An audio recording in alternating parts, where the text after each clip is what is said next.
আজ সরিষা ইলিশ রান্না করছি। এই রান্নাটা আমার মায়ের খুব প্রিয় ছিল। যখন আমি ছোট ছিলাম, মা ইলিশ কাটতো আর আমি পাশে দাঁড়িয়ে থাকতাম। মা, এই মাছ কি আজ আমিই খাবো? এটা আমি বলতাম।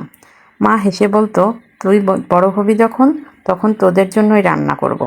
আজ আমি বড় হয়েছি ঠিকই, কিন্তু মা পাশে নেই। ইলিশটা কাটতে গিয়েই চোখে জল এসে পড়ল। সরিষা বাটা, কাঁচামরিচ, একটু সর্ষের তেল দিলাম আর স্মৃতির ঘ্রাণ। এই রান্না শুধু একটা পদ না, এটা একটা স্মৃতি, একটা ভালোবাসা, একটা হারিয়ে যাওয়া মায়ের ছোঁয়া। জীবনে এমন কিছু রান্না থাকে যেটা মুখে না, মনে লেগে থাকে চিরকাল।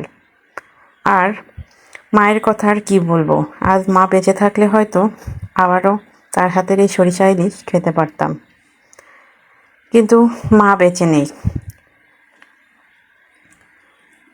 তো অমর হয়ে আছে এই রান্নাটা। তো আপনাদের কার কার এই রান্না পছন্দ? কে কে সরিষা ইলিশ খেতে পছন্দ করেন? অবশ্যই আমাকে কমেন্টে জানাবেন। ভালো থাকবেন সবাই। Tata, bye bye.